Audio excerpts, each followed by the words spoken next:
அனைவருக்கும் இனிய காலை வணக்கம். Knowledge forum of cooperative banker சார்பில் உங்கள் அனைவரையும் இன்று சந்திப்பதில் மிக்க மகிழ்ச்சி அடைகின்றேன்.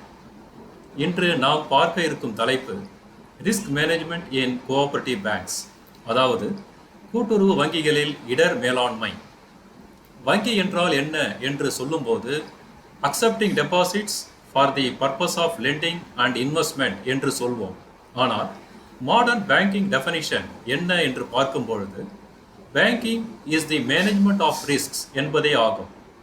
ஒவ்வொரு வங்கியும் எதிர்கொள்ளும் பல்வேறு ரிஸ்குகள் என்னென்ன என்பதை பற்றி விரிவாகவும் எளிமையாகவும் நமக்கு எடுத்துரைக்க இன்று நம்மோடு இணைந்திருக்கின்ற திருமதி விஜயலட்சுமி மேடம். நபார்டு வங்கியில் சீஃப் ஜெனரல் மேனேஜராக பணிபுரிந்து ஓய்வு பெற்றவர். மேடம் ஏற்கனவே நடத்திய பேங்க் பேலன்ஸ் ஷீட் அனாலிசிஸ் என்னும் நிகழ்ச்சி அகில இந்திய அளவில் கூட்டுறவு வங்கிகளில் பணிபுரிபவர்களிடையே மட்டுமல்ல, நபார்டில் பணிபுரியும் அலுவலர்களிடையேயும் மிகுந்த வரவேற்பை பெற்றுள்ளது. ஓய்வு பெற்ற பிறகும் கூட்டுறவு வங்கிகளுக்கான முக்கிய கமிட்டி ஒன்றில் ஆலோசகராக செயல்பட்டு வருகிறார். ரிஸ்க் மேனேஜ்மெண்ட் மற்றும் அதன் முக்கியத்துவத்தை குறித்து உரையாற்ற இன்று நம்முடன் இணைந்திருக்கின்றார் திரு பீமா சுப்பிரமணியம் அவர்கள். இன்டர்நேஷனல் கோஆபரேட்டிவ் பேங்கிங் அசோசியேஷனுடைய பிரசிடென்டாகவும் மும்பையில் உள்ள NAFSCOB நிறுவனத்தின் MD-ஆகவும் செயல்பட்டு வருகின்றார். இந்த நிகழ்ச்சியில் கலந்து கொள்ள வந்திருக்கும் உங்கள் அனைவரையும் வரவேற்பதில் மகிழ்ச்சி அடைகின்றேன். அகில இந்திய அளவில் இந்த நிகழ்ச்சியில் கலந்து கொண்டிருக்கும் நண்பர்களுக்காக ஆங்கிலத்தில் நான் தற்போது உரையாற்ற விரும்புகிறேன். Good morning to all. I am happy to meet you today and welcome all of you. On behalf of the forum, we have been regularly conducting webinars on the basics of banking and on current topics which are very useful to the cooperative bankers. These webinars are conducted by eminent professionals in their fields. Today's webinar is on risk management in cooperative banks. When we ask the question, what is banking? We will say that accepting deposits for the purpose of lending and investment. But modern definition of banking is nothing but risk management. It is a topic all cooperative bankers have to understand because after globalization and liberalization, many risks are inherent to the system. Today's session will be handled by Tirumadi S. Vijayalakshmi, retired Chief General Manager of NABARD, Mumbai. Madam has earlier conducted a session on bank balance sheet analysis to our forum members. This session was very informative and useful, and the video of that session in our YouTube channel has crossed 1900 views and it is nearing 2000 in a short span of time. Madam has a deeper knowledge about the function of cooperative banks in India and also a great institutional developers.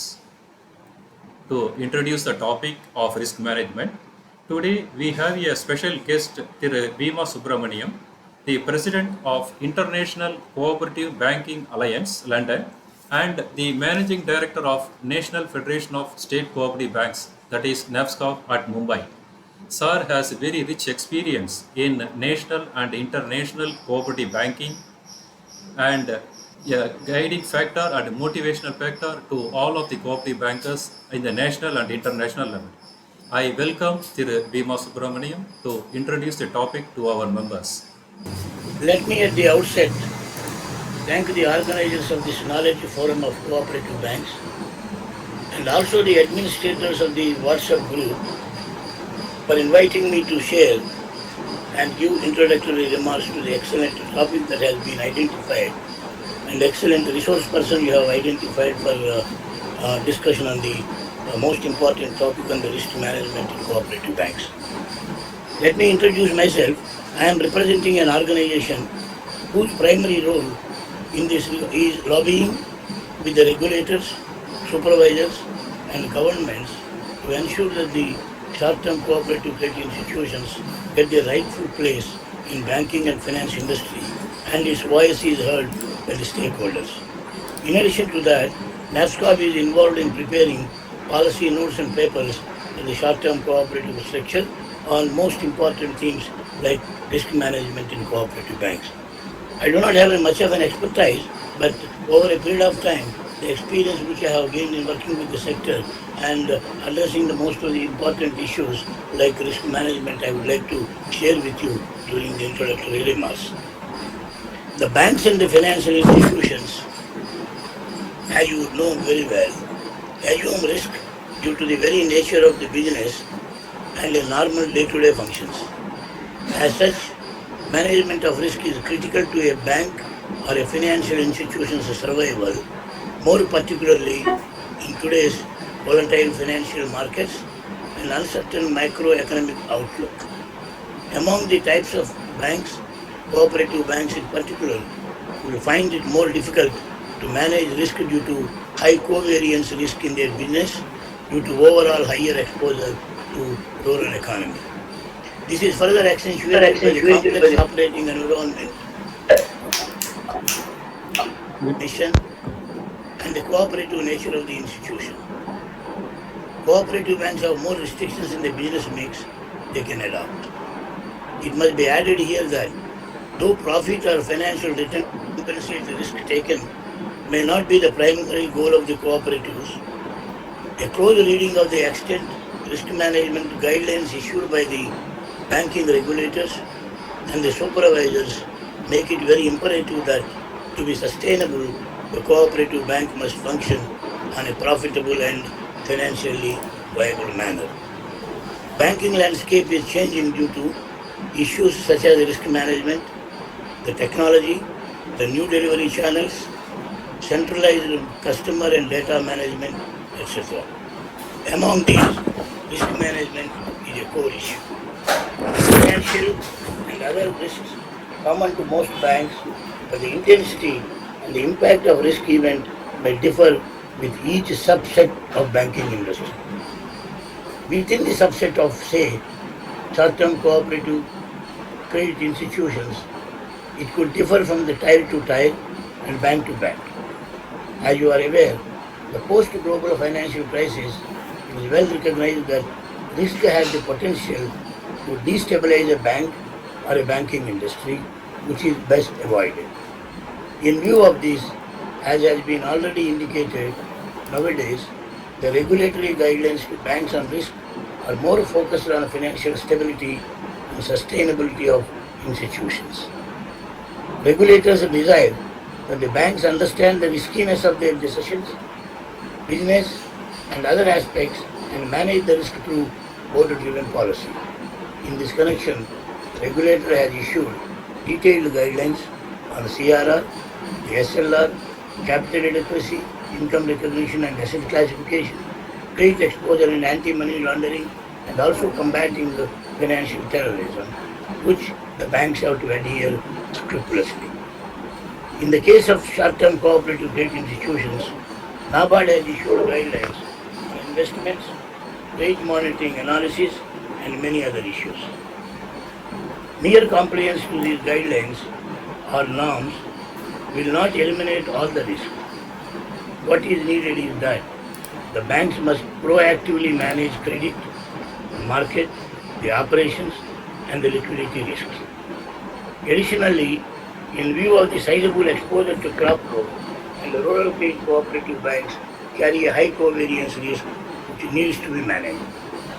Further, it is now evident that if the cooperatives do not adopt technology in their operations, they will be left behind and lose market share to other banks. Technology is not only a business enabler, but is also a source of risk. As such, cooperative banks must manage the information technology and the information security risks also. It is for this purpose the Reserve Bank of India and NABARD have, through specific circulars, from time to time asked the banks to prepare a risk management policy and get it approved by their board. Preparing risk management policy calls for a professional input and support. I am happy and I congratulate the Knowledge Forum of Cooperative Banks for their excellent initiative in selecting the most appropriate theme and inviting Vijayalakshmi ji, very knowledgeable resource faculty, in presenting the entire gamut of issues involved in the risk management in cooperative banks. I hope At the end of her presentation, the cooperative banks will be in a position to develop a customized policy and ensure court-approved policy at place. Such a policy, that is hope, will be exhaustive, takes into account all relevant guidelines issued by Reserve Bank of India and NABARD, and it also covers all aspects of risk management. Thank you very much for giving me the time to share my introductory remarks. Thank you very much. Thank you, sir. Thank you. Now I invite Madam Vijayalakshmi to start the presentation. Good morning, everybody.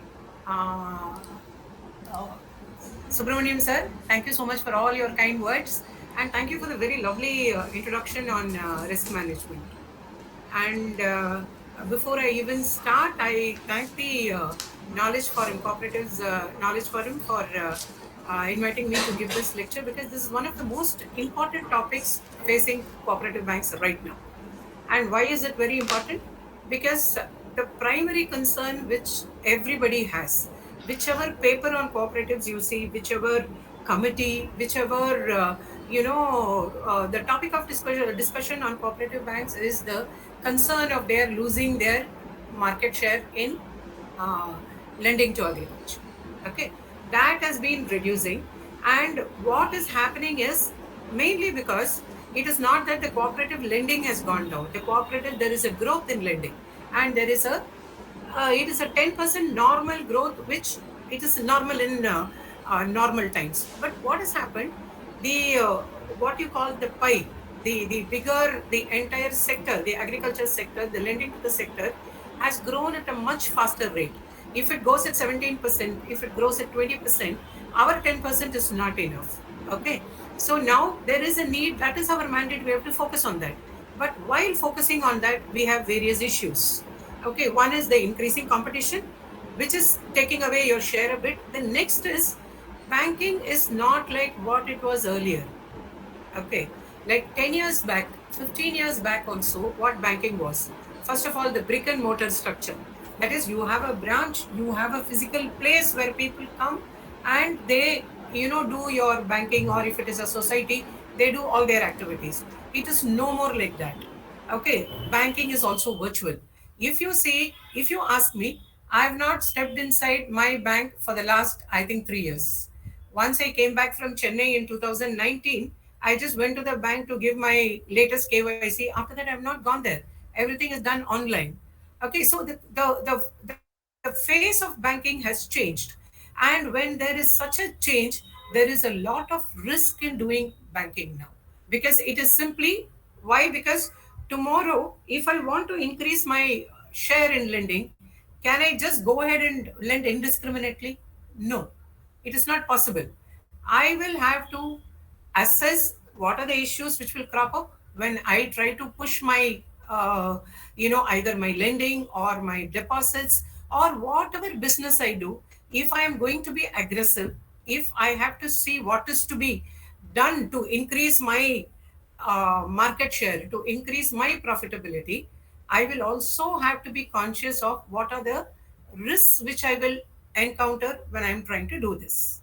Okay, so now that is the reason the risk management becomes very, very important. As Rajkumar said in his introduction, it says that banking is now no more mobilizing deposits for the sake of lending. Banking is essentially, it has come to the matter of risk management. Now I will switch over for 2 minutes in Tamil, because there are a lot of Tamilians here.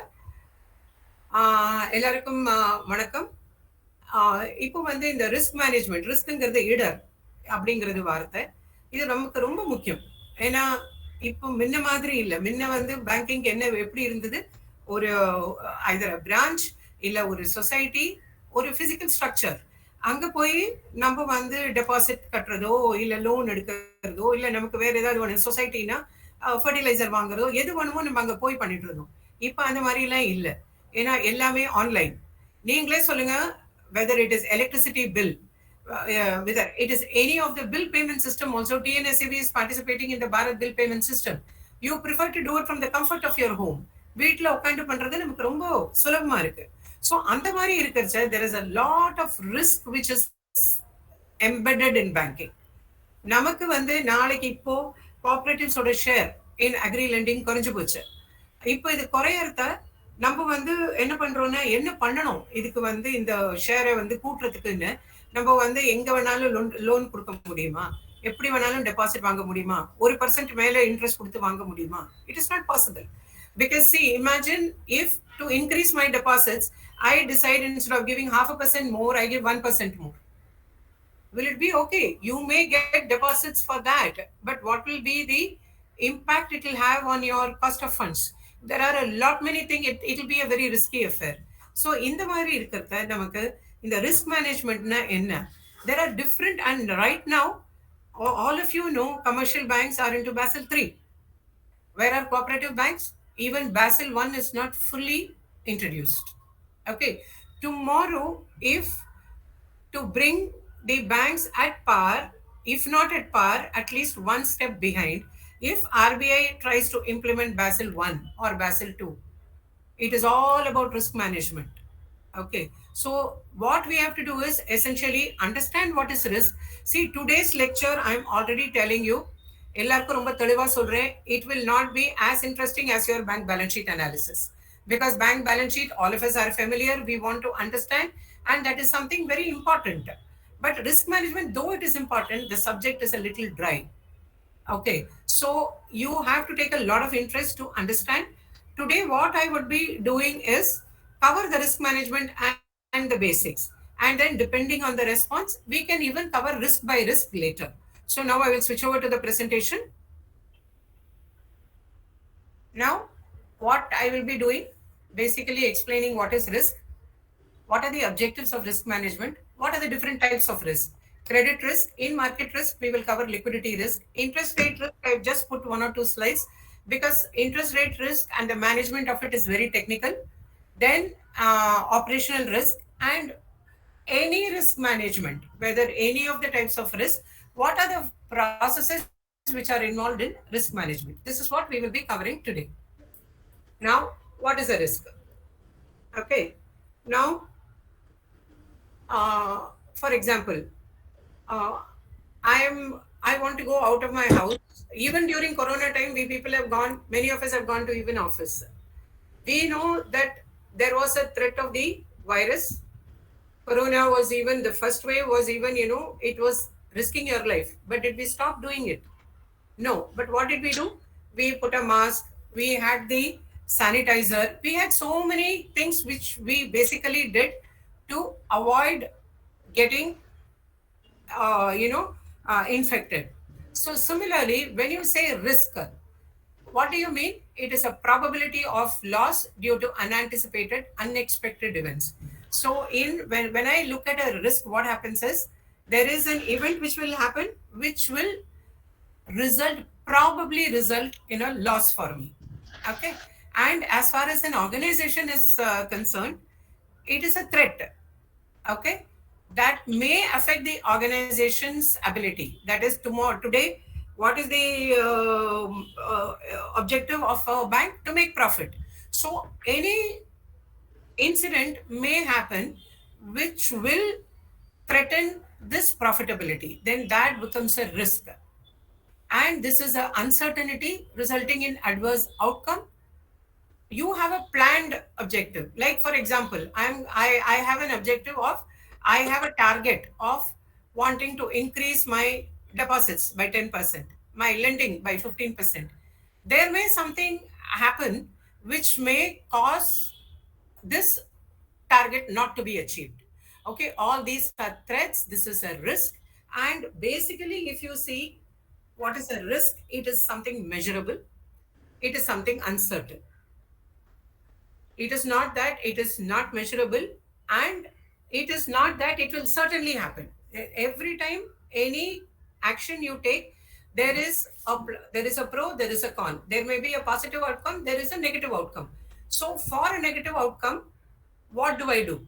Okay.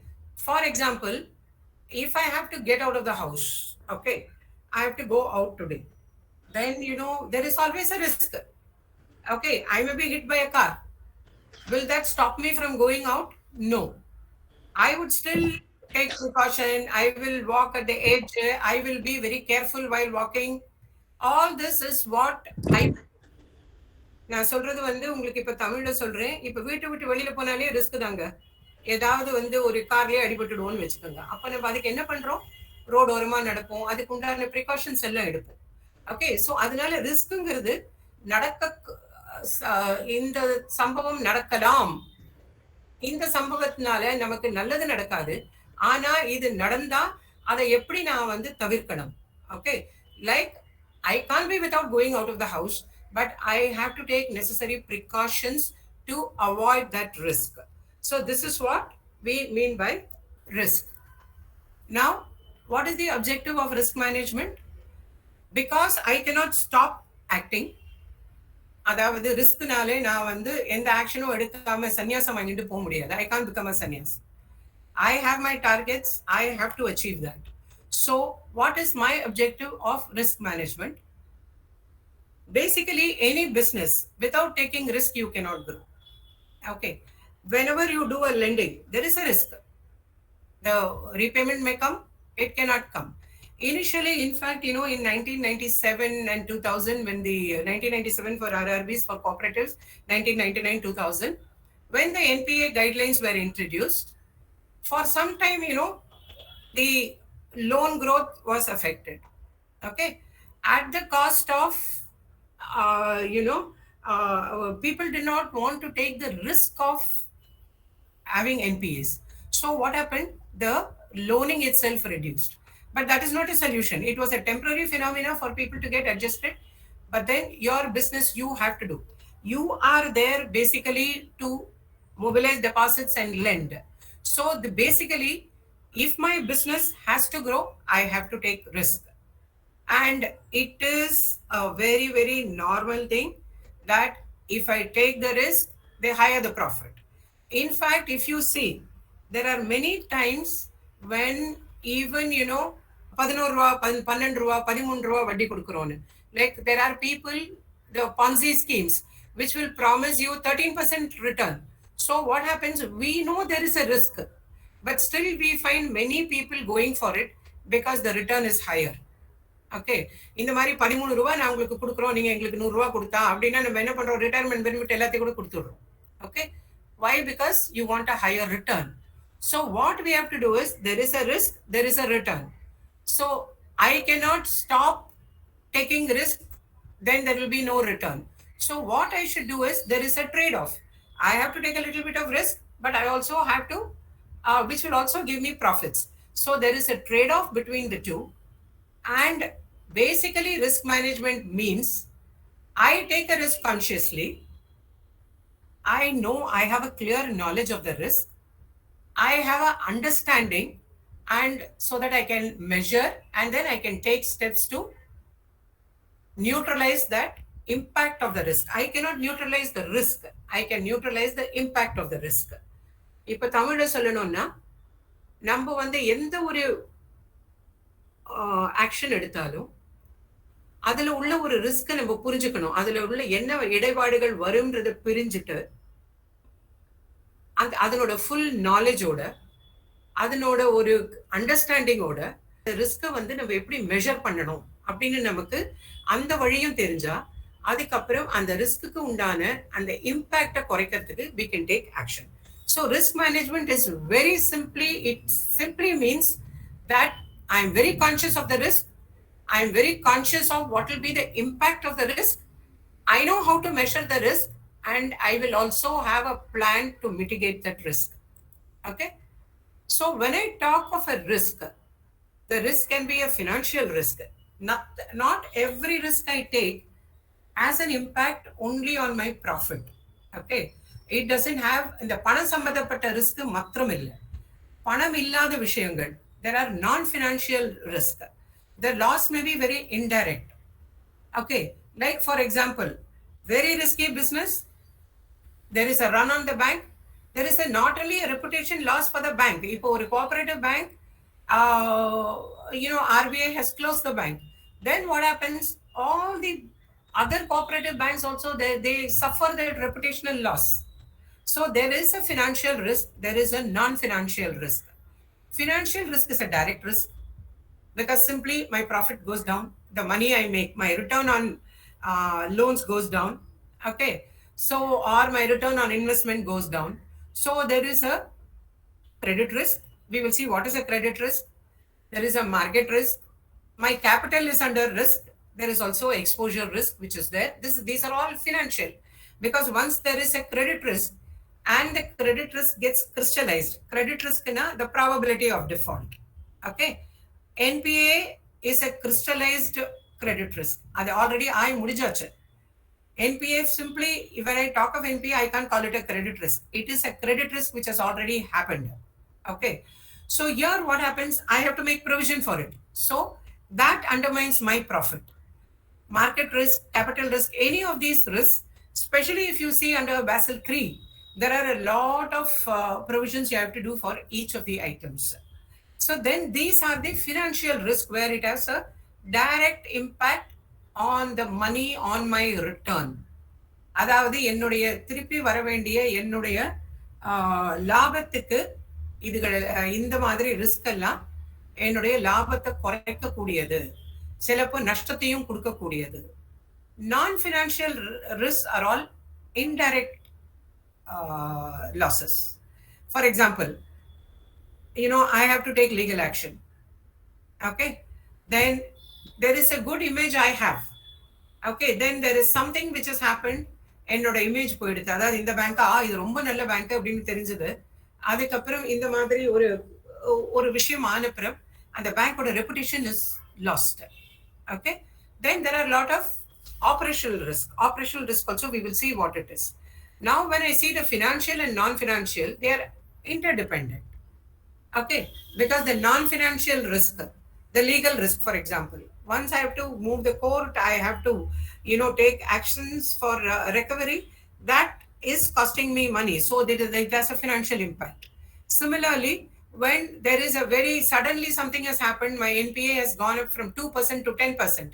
There is a reputational loss, which is a non-financial risk. So both the risks are highly dependent. Now, what are the risks in banking?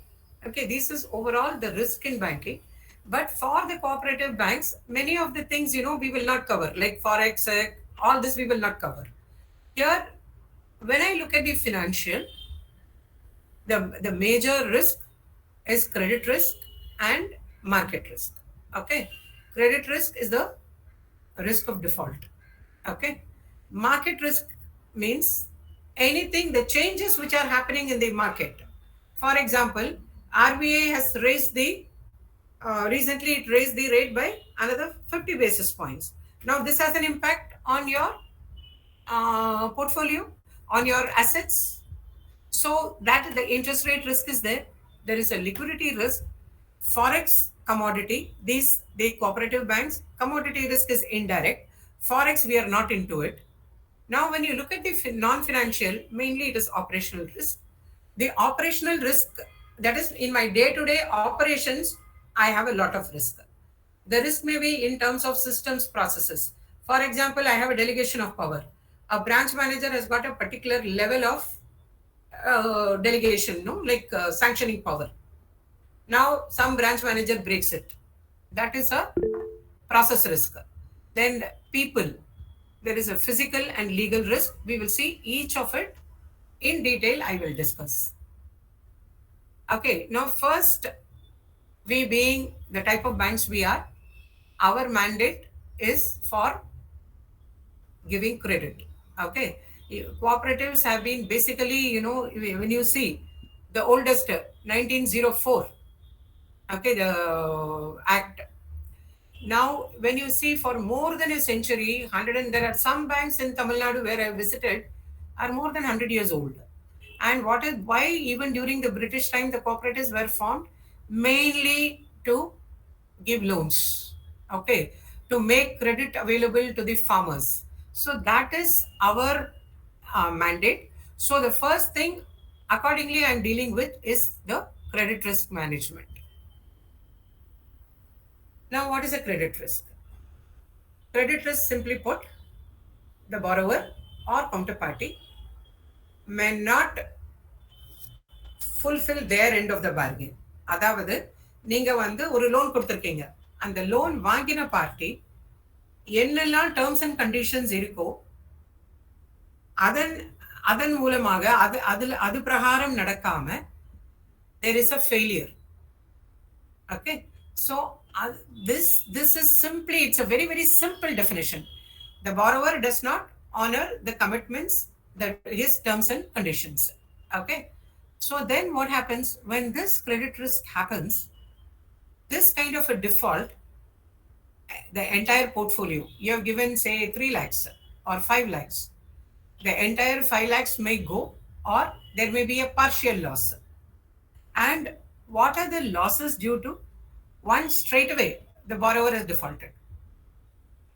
That is one thing, the repayment has not come, so there is a loss. Second is, for your non-agri activity, we have a system of even rating, or there is a collateral which you have taken. Okay, so this collateral based lending, now the value of the collateral is become lower than your loan. It is a very big risk. Then I have rated the borrower A and I've given him a particular amount of loan, say 5 lakhs. Now his rating is revised to say B or C. So all this will lead to losses. Now, what are the different types of credit risk? One is a default risk. Default risk is simply repayment varla. The payment obligation, my first installment is due in September. Now September 30th is gone, the money has not come back. This is a default risk. Another one, terms and conditions of sanctions. If there is a non-compliance with any one of the terms and conditions, then it is a default risk. Then, as I said, the collateral kuduthirukanga, the value of the collateral is lower than that of the what the loan you have given. Okay, so then that becomes a default risk. Now recovery risk is again this collateral risk, third party guarantee. There is a guarantee given, now you are not sure of it. Legal documentation, what has happened? Simply one place you have not taken signature, documentation issues, or some clauses left out. All this will lead to a recovery risk. Exposure risk. Exposure risk, here this is a problem which the cooperatives have, which I would not say the commercial banks have to that extent, because when I talk of exposure risk, it's mainly concentration risk. This cooperative banks ku undana oru higher risk, exposure risk. Why so? Because our exposure to agriculture in many of the banks is very high, agricultural lending. So if my portfolio has 50% lending to agriculture, then, or even 50% is also okay, 70, 80%, then there is a concentration risk. It is an exposure risk. We will see this a little later. So now there is also a country risk, but this is macroeconomic performance and political stability. Here it is not much applicable to us, so let us go to the next one. Okay, now why there is a problem, this problem of credit risk. Okay, now this credit risk, the reasons may be external or it can be internal. Now what do you mean by external? The economy. For example, during this corona time, what all of us faced? There was no repayment because there was no earnings. So then RBI gave a moratorium, right? So that is the economy. That is the external factor which influenced your which gave rise to credit risk. It influenced your portfolio, credit portfolio, negatively. Now, the fluctuations in commodity prices. Okay, very high level you have given for, say, sugarcane, paddy. Now sugarcane, there is a glut in the market, the prices have fallen down. So once the prices have fallen down, உங்களுக்கு repayment எப்படி வரும்? Okay, இப்போ தமிழ்ல சொல்ல போனா எக்கானமிக்கு வந்து இந்த corona டைம்ல ஆன ப்ராப்ளம், இன்கம் இல்லை, so RBI had to give a moratorium, and அதுக்கப்புறம் தான் வந்து lending or and the first wave முடிஞ்சு second wave முடிஞ்ச அப்புறம் தான் கொஞ்சம் எல்லாம் stabilize ஆச்சு, repayment started coming. The next thing is the fluctuations in commodity prices or interest rates. For example, sugarcane excess production. Okay, ரொம்ப கூடுதல் ஆயாச்சு production. Marketல விலை விழுந்துருது. Then how the repayment will come? Then there are trade restrictions. Then there are economic sanctions, government policies. Trade restrictions, economic sanctions, I will take it a backseat. Government policies. Okay, now government decides to say, decides to release something like, for example, when the farm loss came, there was a lot of disturbance. So these are the things which may affect the repayment behavior. Now the internal, see, external is something outside. நம்மளேந்து வெளியில உள்ளது, நம்மளோட working என்வாயன்மெண்ட்ல உள்ளது, அந்த factors உங்களுடைய loan போர்ட்ஃபோலியோவை affect பண்றது. But internal is something within the bank. Okay, within the bank there are certain actions which may give rise to credit risk.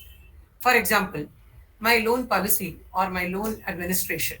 Okay, I have a faulty loan policy in the sense, my loan policy does not specify that, say, I have to see the income. Now all this whatever I am talking will not apply to your KCC loans. Okay, so these are all, those are directed. There is some discrimination there also, not that I will blindly come and give the loan to anybody who comes, but by and large that particular portfolio there is lesser things we can do. But apart from that, there are other things which will affect your credit risk. For example, credit concentration limit. My housing loan cannot become 50% of my overall portfolio. Okay, any particular sector I take more exposure, there is a concentration risk. Okay, then the lending limit. We already have a limit. Branch level evlo kudukalam, how much can be given at head office. Okay, so now that your lending limit at branch level is lower, okay, at HO it is higher, this will give to a kind of credit risk. Okay, or you give a higher loan limit to the branches, then this will also result in excessive sanctions which will not be good for the portfolio. Then appraisal of borrower's financial position.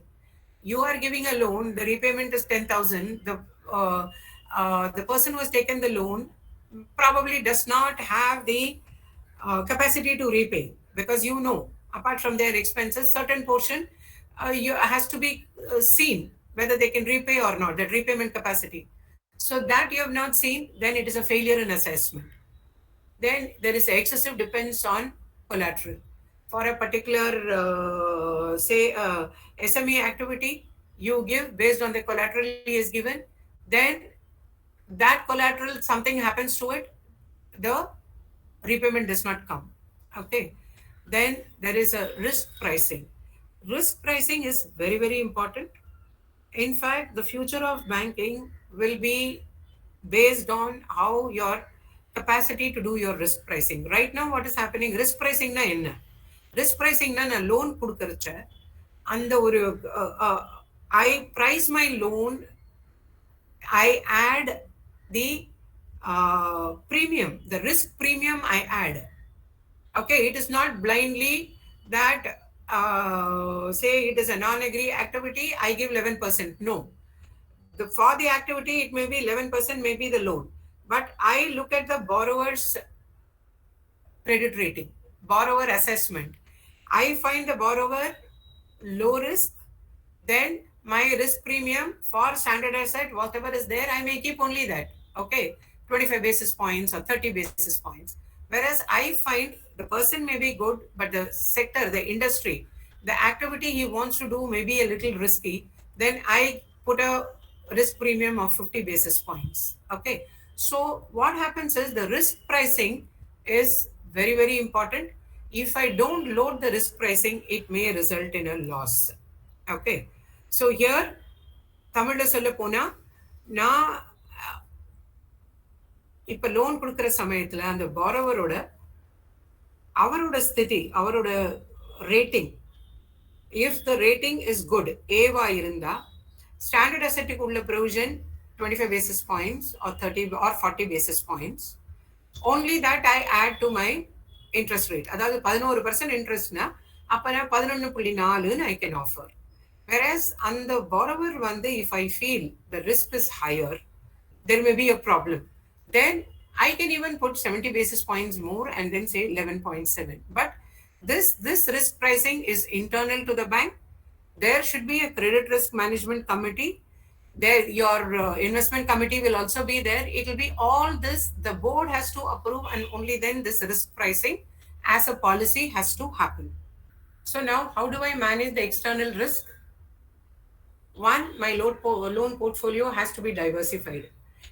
எந்த ஒரு ஆக்டிவிட்டிக்கும் நான் maximum கொடுக்காம எல்லா ஆக்டிவிட்டிக்கும் ஒரு பேலன்ஸ்டா, there has to be a balance, there has to be a diversification of my portfolio.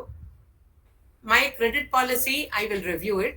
Whatever is happening in the external scenario, depending on that, I will fine tune my credit policy. I will review my policy. Okay. And then the sectoral deployment. For example, agri-allied. Allied-ல dairy இருக்கு, poultry இருக்கு, இந்த மாதிரி நம்ம எல்லாம் பார்க்கறச்ச how much will I give for each of the sectors? And if all this has to happen, strong monitoring and internal control system. See, now when we see this, you will already realize if I have to manage this, my banking has to be different. It can't be like what it was in the 1990s, where I was simply giving loans. Okay, based on, I was not looking at the sectoral exposure. I was not looking at all these things. Even the risk pricing was based on the activity. Crop loan, this much. Dairy, this much. Then SME, for a shopkeeper, this is the amount I will give. But today, what happens is you have a CBS. If I have to do risk management, the basic thing is I have to do a lot of monitoring, a lot of analysis, what is called granular data. You will find that word coming up and up every now and then. Okay. இதுக்கு தமிழில் சொல்லணும்னா banking நம்ம 1990ல 1980ல பண்ண மாதிரி இல்லை. ஏன்னா அப்போ நம்ம வந்து பிரான்ச்சில் உட்காந்துருந்தோம், இல்லை சொசைட்டியில் இருந்தோம், வரவங்களுக்கு லோன் கொடுத்துட்டு இருந்தோம். And to a certain extent, at that time, considering the role of the cooperatives also, a lot of, many of the, what do you say, RBI had relaxed many of the norms. Okay. Even when the NPA norms were introduced to commercial banks in 1992, almost after 10 years only it was introduced to cooperatives. Okay. But இப்போ உள்ள banking அது மாதிரி இல்லை, நிறைய மாற்றங்கள் உண்டு. இப்போ இந்த ரிஸ்க் மேனேஜ்மெண்ட் நம்ம நல்லபடிக்கு பண்ணணும்னா இந்த சிபிஎஸ்ல there has to be what you call granular, that is a finer data, where I will even through this system I know this borrower, I understand him even though I might not have met him in person. Okay, so this, to manage my external risk, whatever actions I take, the most important thing is monitoring, very strong internal control systems, for which I require a very strong technology backbone. Now, for my internal problems, my loan policy has to be very, very clearly done. It has to be reviewed, and there has to be a credit analysis, credit appraisal has to be done, monitoring, and then delegation and accountability. Here, when you come to internal, the role of the board is very important. The role of the management is very important. The role of the risk management committee, there is a RMC. Now, for basically to understand the risk and to see what you have to do, NABARD has issued the risk management circular for cooperative banks in 2009. Okay, so it is better if you see that circular. Most of what I am telling is also coming from that circular. So for a very good credit risk management, the first line of defense is the evaluation. That is, there is a lending rule. there is a credit policy, there has to be a strict application of that policy, a strict following of that policy by all your branches, by all the units, by even your packs. Now, the problem is the DCCBs are lending to packs for on lending. Okay. So, here the credit policy and lending rules, yours will be only up to the level of the packs, but it has to be very, very meticulous.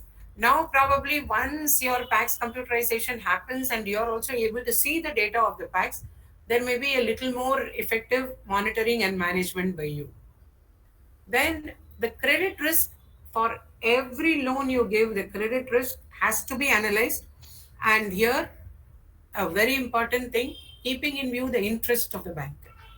Okay.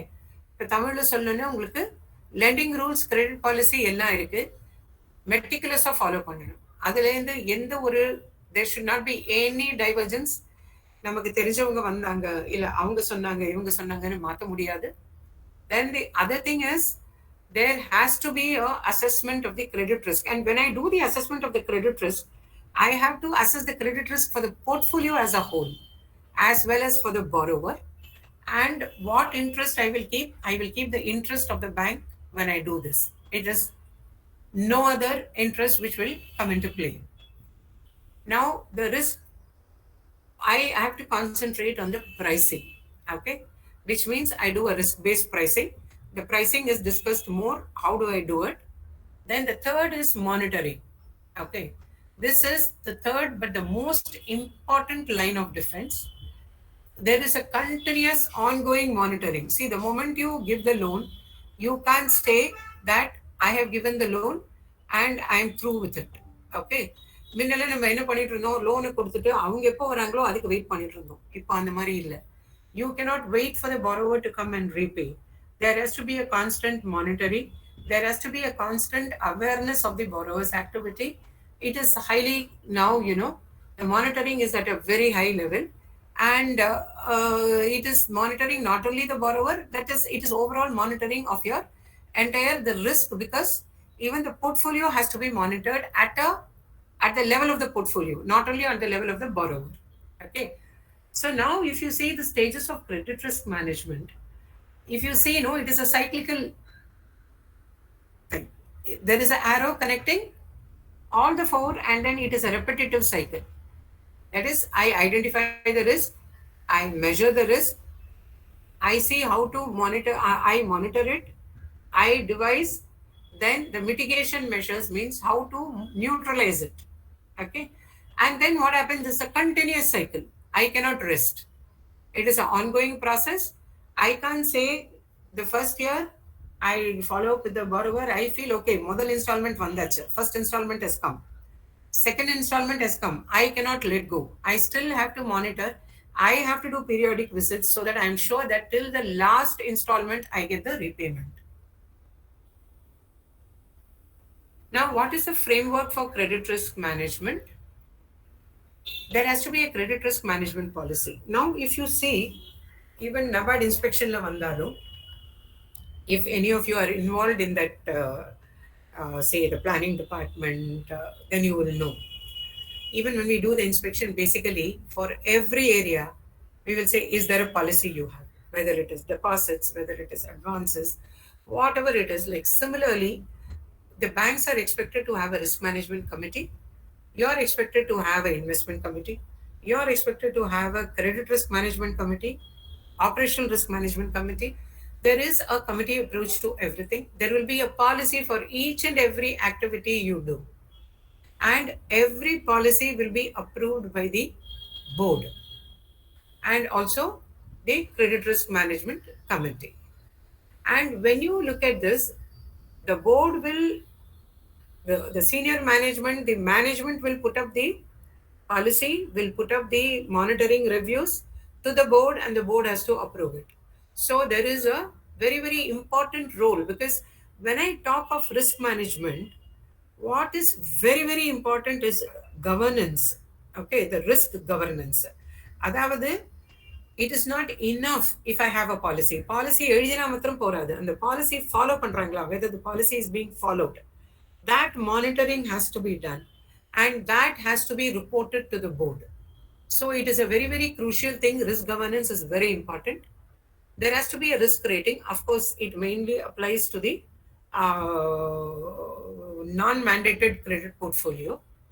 Risk pricing, this we have already seen. There has to be a prudential limit. Like if I give loan of 100 rupees, how much will be my exposure to agriculture? How much will be my exposure to allied activities? How much will be my exposure to non-agri? How much will be towards housing loan? How much will be towards education loan, consumer loan? All this, you have to have a prudential limit for each of the your exposure, and what is the amount of risk you are willing to take. I have to identify what are the measures I have to take for neutralizing or reducing my risk. Then monitoring is permanent. Also, early warning signal. For example, you know, in a current account, there are no credits coming for the last 6 months. It is an early warning signal that there is something happening, there is no inflow of amount. So you will have to then go visit the borrower and see what has happened. Okay, this is one small example which I've given.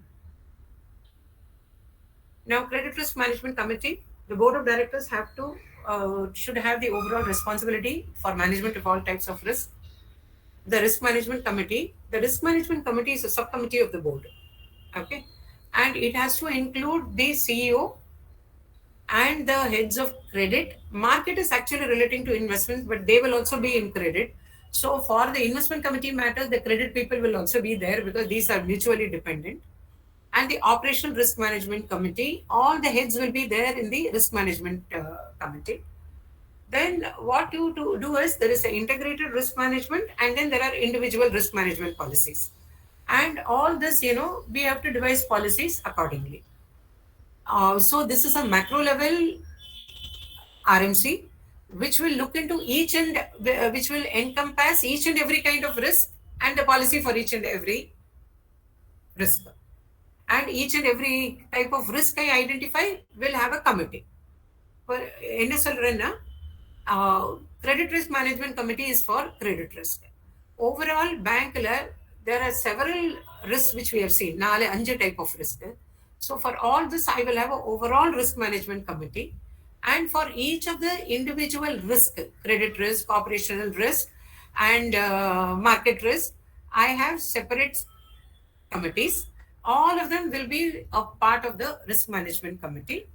And this risk management committee will approve all the policies.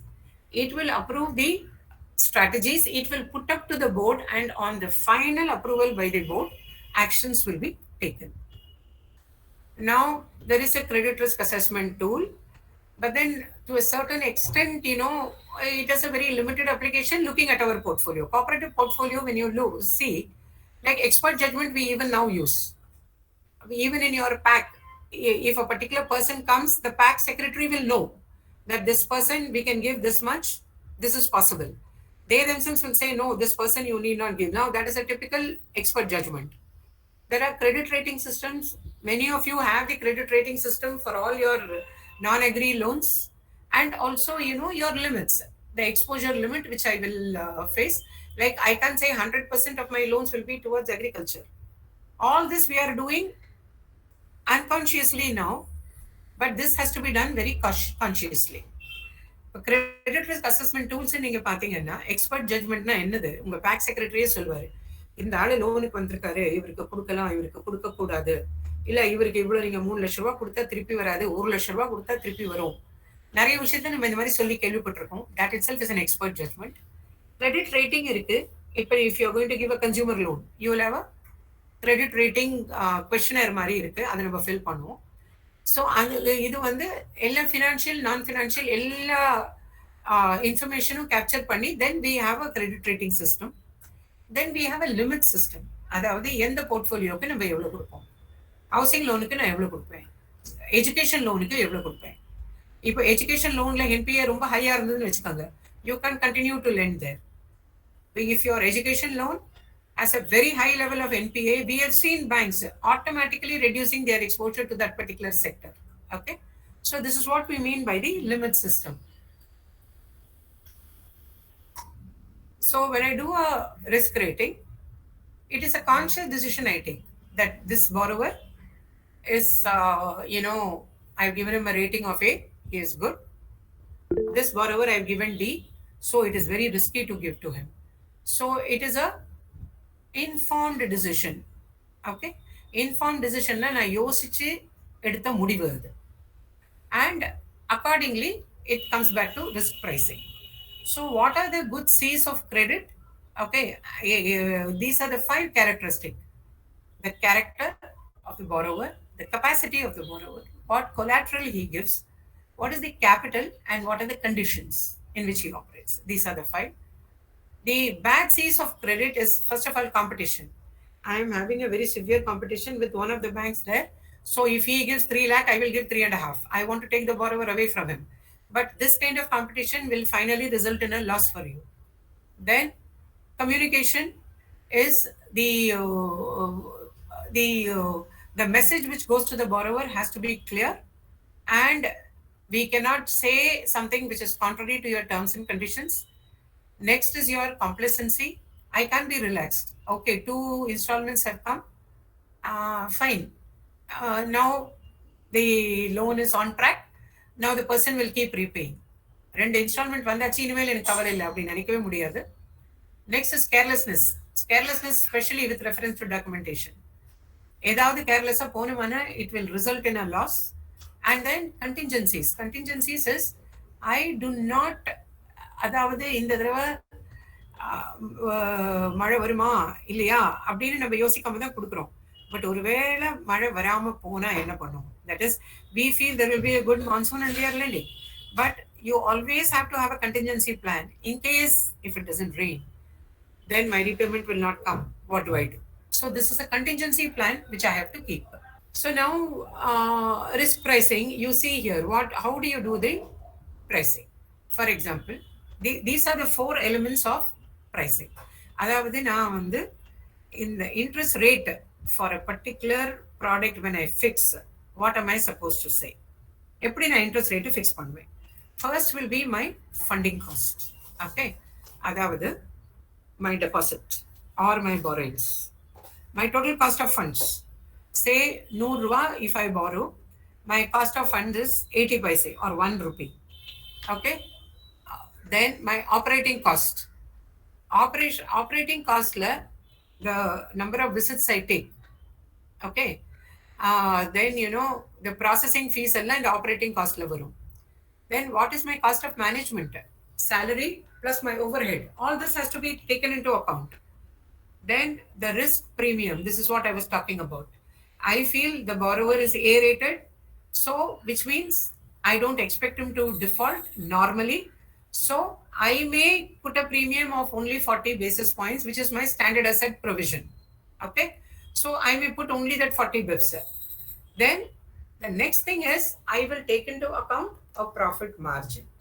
So if my return on asset, I want 0.6, அதாவது for my 100 rupees of business, I require 60 paise return. 100 ரூபா நான் business பண்ணேன்னா அதில் 60 பைசாவாவது எனக்கு இப்போ வருது. அதான் how do I arrive at this? This we saw in the balance sheet class, that my average working funds and the profit I make. Profit divided by the average working fund gives me my return on assets. Okay, so if that is 1 rupee, which means for every 100 rupees I've deployed in the business, I'm making 1 rupee. Net profit divided by average working fund. So then I add that margin also. So if my deposit cost is, or my funding cost, deposits plus borrowings, the average cost is say 5.2. Operating cost is 1.8. Usually cooperative, the operating cost is higher. Salary cost is higher. Okay, so then now 5.2 plus 1.8 is 6.7. My risk premium, it is a moderately good borrower. Okay, so then what happens? I put this thing of 0.5. So it is already 7.5. Then the profit margin, 1% if I keep, then if it is a non-agri activity, I want a higher percentage because it has to cross-subsidize my agri profitability. So then I add say 1 or 2%, then my price of the loan will be 9% or 10%. This I'm telling at a very, very, bare minimum level. So sometimes, the profit margin and my operating costs, looking at my funding costs now, RBI has raised the interest rates. So what has happened? My deposit rates will become higher. Okay. Banks have all changed their lending rates. The deposit rates also many banks have changed. So automatically my funding cost will go up. For example, if a cooperative bank has more of term deposits than of CASA, which is the case with most of the cooperative banks, அதாவது current account savings account proportion கம்மி டெபாசிட்ஸில், fixed deposit தான் ஜாஸ்தி. Fixed டெபாசிட்ஸ்னால் என்ன ஆகுது? At least minimum will be for a year. அப்படி நீங்கள் வச்சு பார்த்தீங்கன்னா, so the cost of the deposits will be high. A bank which is having more of current account savings account will have a lower cost of deposits. So depending on that, my risk pricing will differ. Now, what do I mean by mitigation? Mitigation is to neutralize or to address the credit risk. What steps I can take? Very traditional ones are collateral securities, collateral வாங்குறோம் number, guarantees. I take insurance. Now we are even asking for a credit guarantee scheme. Okay, that is a credit risk mitigation measure. These are the very traditional measure. The newer measures are, derivatives. I bundle them up and then sell them. Okay, so now those we people are not doing, so I will not get into it. It is a little technical and may not be of much use. Okay, so overall, if I see how do I manage the credit risk, once I do at the time of loan, I assess the credit worthiness of the borrower. That is not enough. Loan கொடுக்கிற சமயத்துல borrower-ஓட rating மாத்திரம் is not enough. There has to be a periodical review of that rating has to be done. Now, you get early warning signals, financial data, operation of the account, character of the borrower. You will definitely know. Your own people who are in the branch, your own messenger who doing the work there will know that this person has got into this kind of a difficulty. So these are all the early warning signals. Then the credit approving authority, the committee and delegation of powers has to be reviewed. Your CBS, most of you now have that the delegation of powers, and then the system itself will tell where the delegation of power has been violated. So this has to be seen and reviewed. Your credit appraisal norms have to be constantly reviewed, and the limits, then the rating and risk pricing. Now, simply put, for this credit risk, there is nothing except that follow, monitor, review. This is the only way it is done. It is not like the earlier time that I give a loan and I forget it. Now, once I give a loan, I have to be more careful so that I don't let it become, a SMA, where immediately my provision requirement comes into play. Okay, so this is as far as credit risk is concerned. Now we go into liquidity risk management. Okay, now liquidity risk management is a part of market risk. Okay, so now what do I mean by a market risk? Market, any of the market variables, interest rate, equity price, commodity price, that is anything which is happening in the market, it changes, it impacts my portfolio. For example, you can say interest rate. See, right now, your the change in the interest rate. If RBI is raising the rate by 50 basis points, it may not impact your crop loan portfolio. Okay, because those are directed rates. Government has told you to lend at 9%. Mandated rate. It will not impact that. But this will have an impact on your investments. Okay, your government securities which you have invested, if you have invested more than your required SLR percentage, then it has to be marked to market. So when the interest rate goes up, the price will go down. So mark to market la, I have to make a provision there.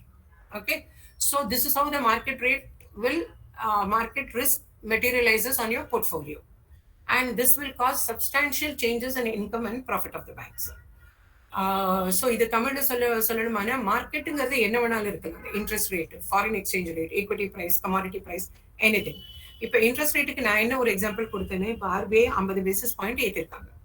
அது நம்மளோட lending போர்ட்ஃபோலியோவில், specially crop loans which are 50-60% of my portfolio, it will not have an impact on that. Okay, but எதில் impact பண்ணும்? உங்களோட investments. Okay, because இப்போ investments எப்படி impact பண்ணும்னா, நம்ம எஸ்எல்ஆருக்கு வந்து கவர்மெண்ட் செக்யூரிட்டிஸில் வச்சுருக்கோம். ஓகே, அது 20%, 19%, 19.5%, whatever percentage. So now what has happened? Now the interest rates have reset, which means the yield would have gone up.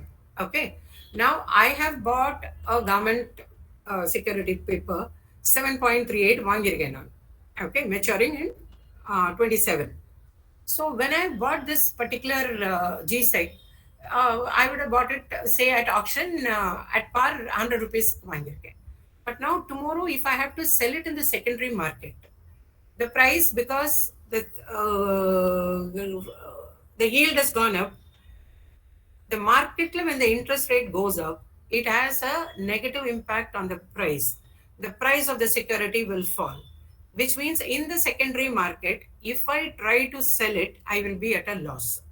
Okay, even if I don't try to sell it, what happens if my SLR, what I hold, is more than the required SLR? Okay, the last RBI circular says 24%. If I am holding SLR to 28%, on that 24%, 28 minus 24, whatever scripts I have to mark to market. Mark to market na enna artham? இப்ப market ரேட்ல அந்த particular ஸ்கிரிப்டுக்கு என்ன value இருக்கு பார்க்கணும். 100 rupeesக்கு வாங்கினது 98 rupeesக்கு இருந்ததுன்னா அந்த 2 ரூபாய்க்கு I have to do a provision for depreciation on investments. So this will adversely affect your profit, your income. So this is market risk. When I look at the type of market risk, equity risk, I don't think any of the cooperative banks have any exposure to equity. Interest rate risk, all of us have. Liquidity risk. Why liquidity risk is very important? If you see, RBI is very concerned with this because the liquidity simply means if I don't have liquidity, it is section 22(3)(b). The capacity to repay my depositors is under question. So liquidity risk is a very, very important risk for the banking sector. Then you have the currency risk. Of course, we are not participating in foreign exchange. Then you have commodity risk. We are not participating in the commodity markets also. Though our lending can be to any commodity, there is an indirect risk. There is no direct risk in market risk here. What do I mean by liquidity risk? Okay. What do I mean by liquidity? Liquidity simply means tomorrow my depositor comes. Okay, I am able to repay his money. Okay, this is the ability or the capacity of the bank to have sufficient funds at the correct time, okay, and at a reasonable price, so that it can meet its commitments or it can take up new activities. Okay, for example, there is a big deposit you have got, government deposit which 90 crores, 100 crores. Now, this particular government deposit of 100 crores, suddenly they want it back. You should be in a position to immediately refund to them, because what you will do, you will refund. If they want the money back, you will give. But sometimes when I don't plan for it, on that 100 crore, I will be forced to borrow from somewhere and give, which will put up my cost of funds. Okay, so liquidity is the ability to generate and maintain enough funds so that I can repay or I can meet my commitments or also take up a new business activity. Okay, and liquidity risk means the risk of not being able to get these funds. This is what it's meant by a liquidity risk. And if you see here,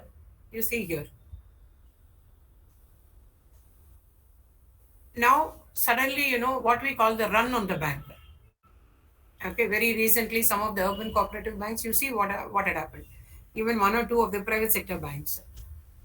There is a rumor, then everybody comes to remove the deposits. Okay, at that time, what happens? The confidence falls. Then people keep on removing. Then what happens? Finally, it comes to a situation where the bank is short of liquidity. It is not able to repay the depositors. So then this becomes a vicious cycle. And this is something which is a nightmare for everybody, for the bank, for RBI, for NABARD, for everybody. So liquidity risk is very, very critical risk for the bank. Now, how do I manage liquidity risk management? It is simply ALM. Asset liability management is very, very, very, very important. In fact, I think, basically all of you should be aware of what is asset liability management and how to go about doing it. Okay. The assets and the liabilities, how do I manage? See, if my assets equal to liabilities, okay, it is equal, your balance sheet tallies, it is all fine. But இதுலயே நீங்க பாத்தீங்கன்னா, if I have a perfectly matched or 7% deposit வாங்கி நான் 7% I am lending, then there is no profit at all for me. In fact, it is a loss activity because I have to meet the salary and other expenses. So the asset and liability, in this case, if they match perfectly, it will not help me in any fashion. There has to be a mismatch between the asset and liability if I have to make profits. There has to be a gap between my assets and liabilities. The risk sensitive assets have to be more than the risk sensitive liabilities. Rate sensitive assets are my loans, my investments. My rate sensitive liabilities are my deposits and my investments. So this rate sensitive assets, if they are more than the rate sensitive liabilities, then my interest income is protected. So if I see my entire ALM will talk of protection of NIM, the net interest margin. That is net interest. What do I mean by that? Net interest margin?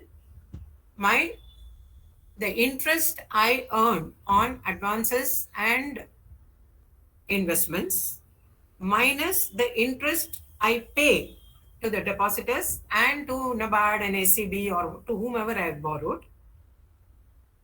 This is called the net interest margin.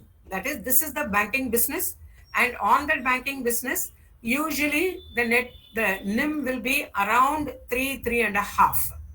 Okay, because even if it is 3, cost of management at 1.8, my risk cost, and then I add my miscellaneous income, then I get a final figure.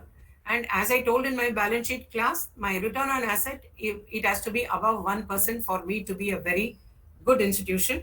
So basically, if my NIM is going to be lower, there are some banks where the NIM itself is minus. That is, my cost of deposits and my cost of borrowings is higher than what I get in my advances and investments, in which case the bank is in deep trouble. Okay, so that we'll see later. Now, why do I have to manage my liquidity? To show that the bank is strong. Okay, that is, the capacity of the bank to repay its depositors is the most important, section 22(3)(b). That is what when NABARD comes for inspection, that's the first thing we see. Okay, then the bank should be able to meet its own loan commitments. Okay, what do you mean by this? Its loan commitments, matlab, what it has borrowed, if it is a CCB, what it has borrowed from SCB, it should be able to honor.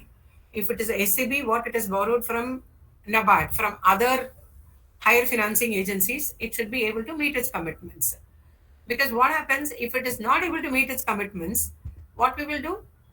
We will sell at unprofitable prices. Whatever assets we can sell it at a not for profit rate. So to avoid that, and then it enhances the risk premium which the bank will charge. Okay, because this liquidity risk is right now, if you see in Basel III, the liquidity coverage ratio is directly, you have to maintain capital for it, LCR. Okay, so we have not come to Basel III, but one day we will come to it. So we have to be sensitive to liquidity management. Now, what are the factors which are doing like decline in earnings? My NPA goes up. Then what happens? My recovery from loans is reduced. My interest income from loans is reduced. So it has a negative impact on my liquidity. Okay, then deposit concentration. I have more of 5-year fixed deposit. Though for the bank, in terms of my profitability, it may be costing more, but it will ensure a more stable environment. Okay, it will not be, it is not a volatile deposit. I know the fund is with me for 5 years. So to plan for my liquidity, it is easy. Okay, then downgrading by rating agencies, this we are not facing. So this we will not discuss much now. Now, whenever a bank has a problem to meet the liquidity, what can it do? Okay, the liquid assets. Okay, the very, very liquid asset. For example, a treasury bill is a very liquid asset. So I try to sell it off. Okay, then I will try to increase my short-term borrowings. Okay, because I have to only say repay NABARD next month. I am having a problem. Then I do a 1 month borrowing only. So that increase short-term borrowings, and if somebody knows that you are borrowing, இந்த மாதிரி நீங்க வந்து meet பண்றதுக்கு கடன் வாங்குறீங்கன்னு தெரிஞ்சீங்கன்னா interest rate ஏறிடும். It will all be at a higher cost. Then less liquid assets. That is less liquid na, அதாவது immediate விற்க முடியாதது. Those which cannot be disposed of immediately, I reduce them. Then what I will do is my long-term liabilities. That is, as I said, 5-year fixed deposits. I will increase that. Now, if you typically see, I don't know whether you people have seen or not, you just go to some of the commercial banks' deposit rates and see. I have not seen any of your deposit rates for the last 1 year, but I will check up now that I'm talking about it. But if you see many of the commercial banks, you will see that at a particular point of time, right now, what they are doing, between 3 to 5 years, they are giving a higher interest rate. Okay, say they are giving 6.8, and if you see above 5 years, they are giving 6.5. Okay, usually what is our thinking, as and when the period increases, there will be a additional interest you will get. That is, for 45 days, you will get, say, only 3%, whereas for 3 years, you may get 6%. And if it is for 10 years, you will feel, I should get 7.5. It is not the case anymore. Now, depending on the ALM, what happens, the bank will decide where it wants more funds. 3 to 5 years, 1 to 2 years, 28 days to 45 days. It sees where it wants. In that particular bucket, in that particular tenure, I offer more interest so that people are tempted to give me more deposits. Okay. So this is what, when I am having a short-term problem, what I will automatically do, I will want to take contract a fixed deposit for 5 years, and so that, here right now, I will not be forced to borrow. And I know for 5 years, this money will be with me. And also try to increase capital funds. So now the types of liquidity risk. One is your funding risk. Okay. That is, when I talk of liquidity, what I do, now I look at the cash. Okay. Liquidity, there is a cash inflow, there is a cash outflow. Okay. So then what happens, my cash outflow, how it can happen? My cash outflow can happen when I have to return the deposits, when I do new lending. These are all the areas, or when I do investments. These are all my outflows. Okay. Then what is my inflow? My inflow is deposits. Then my inflow is also the borrowings I have. Okay. So now what has happened? When there is a sudden, stoppage of inflow.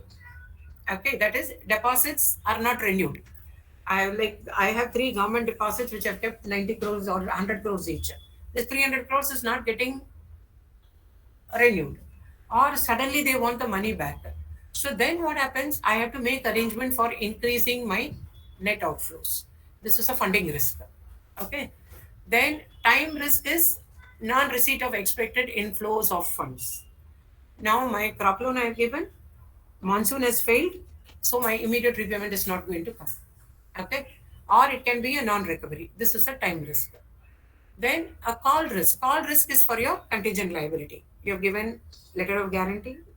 Okay, so now that is revoked. That is a call risk, and this can be a combination of things.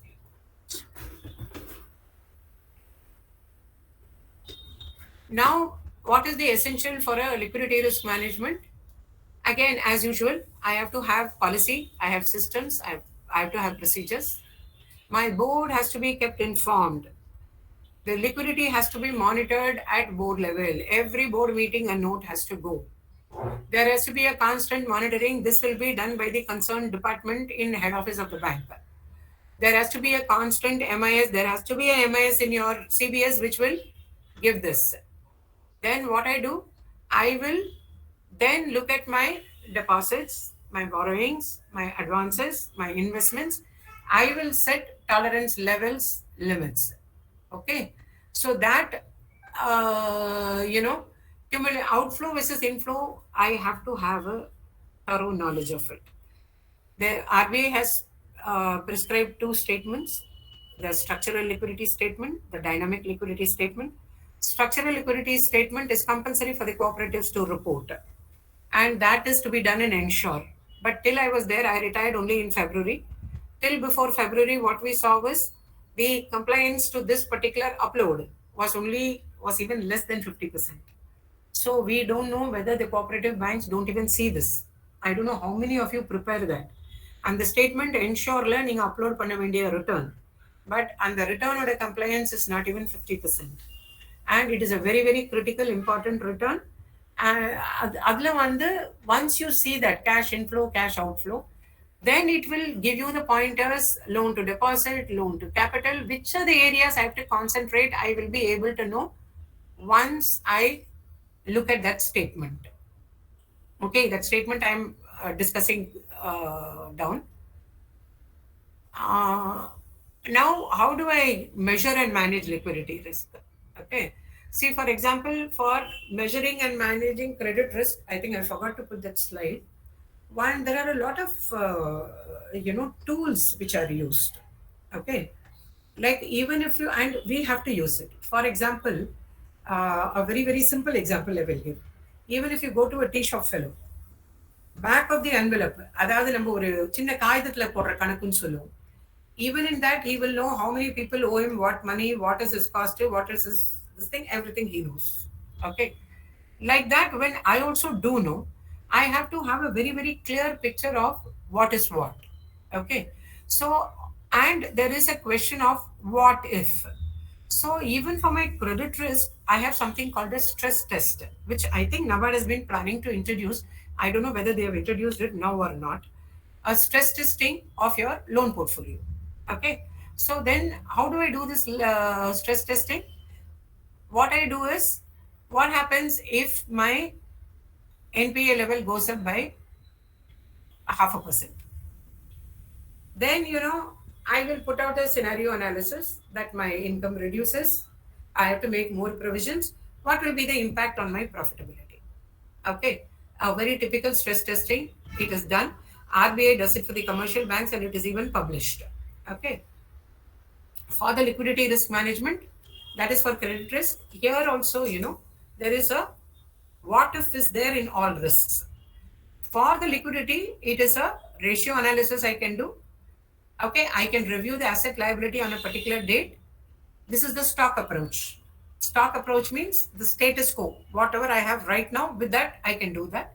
The flow approach. Flow approach is how much I have, how much I will receive, how much I will have to lend, or how much I will have to, what is my outflow. Then, depending on that, I do the analysis. For example, now this is the structural liquidity statement. You see how granular it is, sir. 1 to 14 days, 15 to 28 days. In fact, this is your 8 buckets. For commercial bank, this has been split further. These 2 buckets, the second and third buckets have been split further. Okay, 15 to 28, 29 days to 3 months, because see, the criticality comes in the first these 3 buckets. Because if I am not able to repay here, if my outflow is more than inflow, this will have a direct impact on my profitability. These are much more easier things to do. Okay, 6 months to 1 year, 1 to 3 years. Simply, you decide to take a NABARD loan. You can do something like this here where there is a longer period is involved. But here, if my say, and here this, you see here, what are my assets? Interest payable. And then I've just given only one line. Then liability is my interest receivable, my total outflow, total inflow. Then I do a mismatch. Okay. After I do this, there is a cumulative mismatch, and then I keep a percentage of cumulative mismatch. Every bucket will be added. First bucket, it may be 10%. When I go to the second bucket, it may be 15%. Acceptable mismatch is around 15%. Beyond that will become critical for the banker. Okay. So now the ratios which you do are, these are the ratios. I see how much of my are volatile deposits. If there is volatile deposit, to that extent, it will go out. How much is my non-volatile deposits? Okay. What is my net loans to total deposit?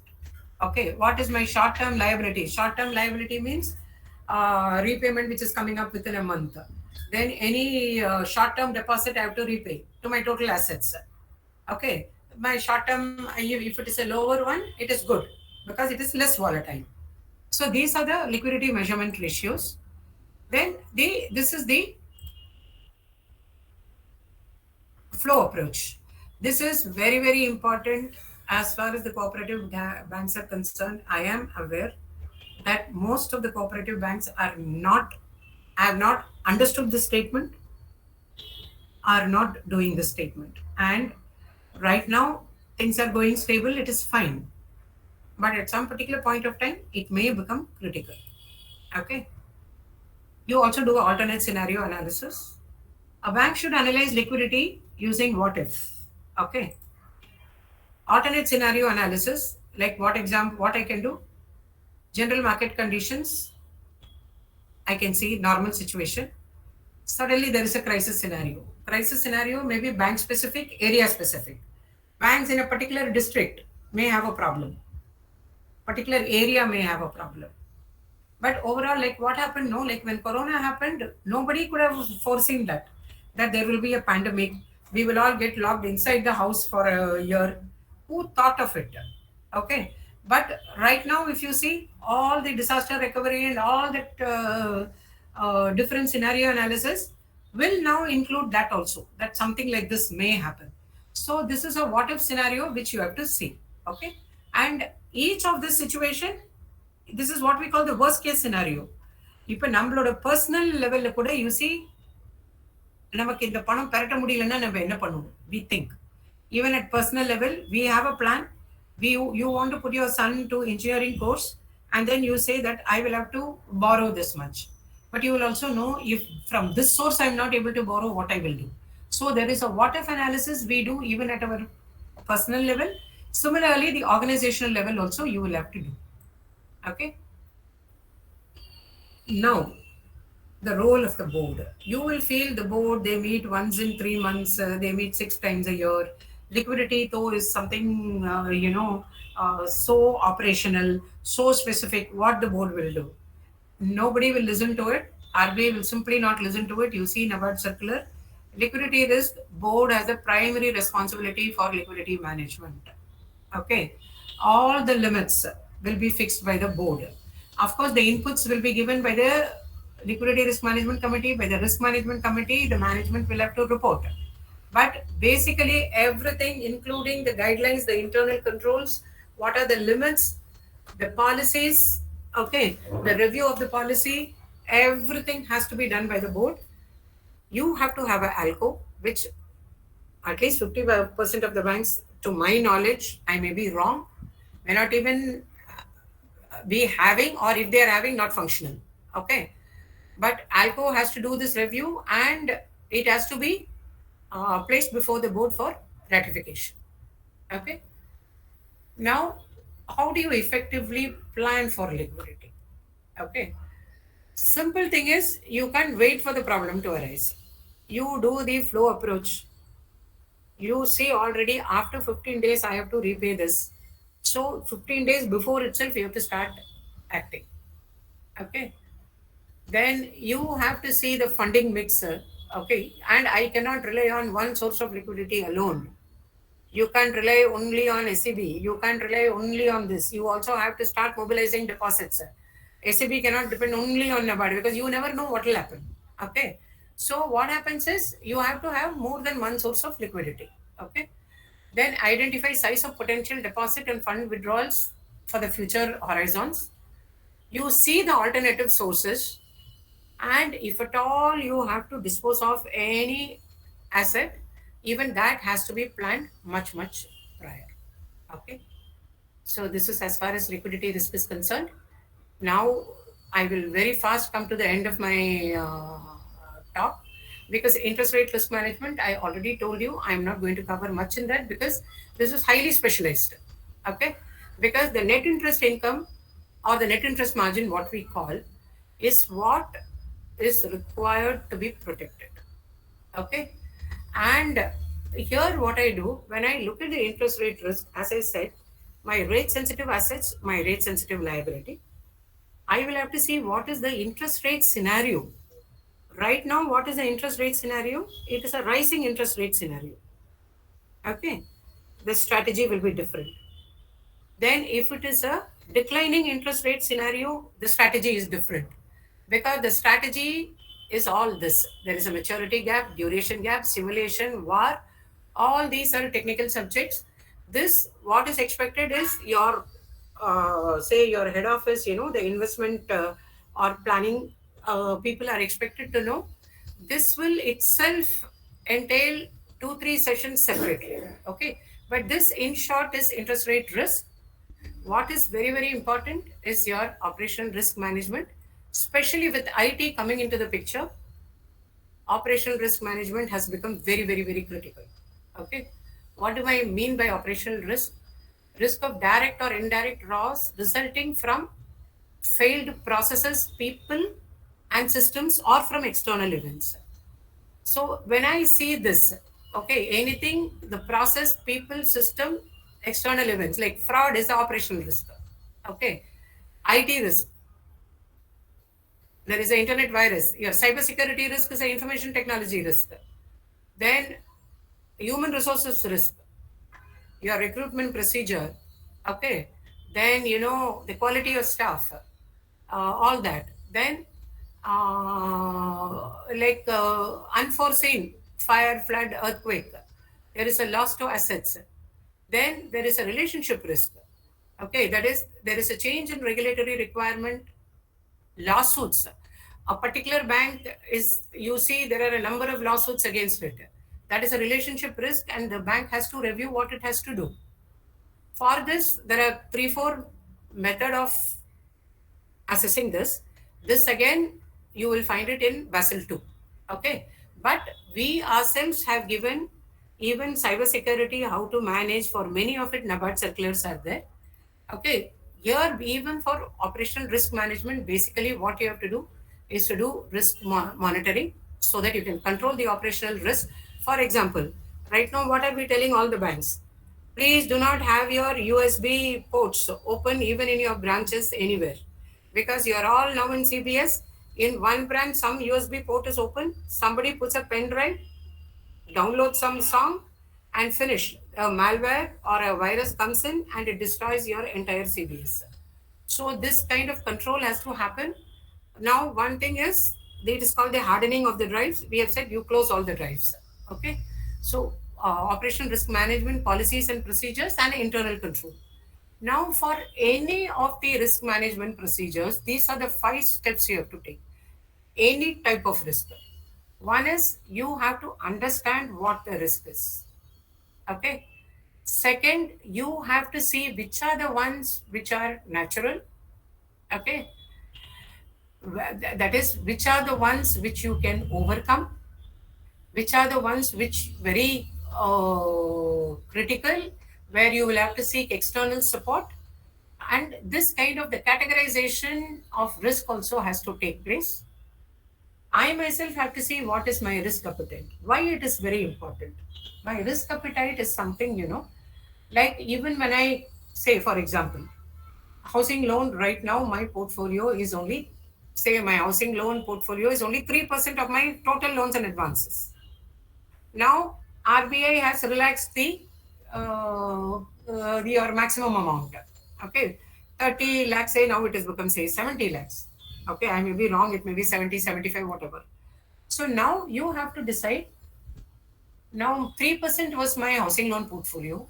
With the increased amount which RBI has allowed me to lend, how much will I now increase my portfolio size to be? Why? Because the risk weight for this particular portfolio, when I do my capital adequacy calculation, it may be more. The defaults can be more, the recovery may be less. So this is my risk appetite, I will decide. Okay. And simply, I will, any decision I take in the bank, I will be aware of risk. I will embed means I will put inside the risk in all my decisions. Any risk I take, I will always see what is the risk is involved in it. Okay. And my entire governance and organization, my board, my management, my committees, everything will revolve around it. And this again is a very, very cyclical process. Okay. So now with this, I'm coming to the end of it. What we will do is we will take the questions after, say, 5 minutes or so. We have discussed what is risks. Why should I do risk management? I have seen what is credit risk, what is liquidity risk, interest risk is very barely touched upon, what is operational risk, and what are the 5 steps in managing risk management. Okay, so this is the end of it.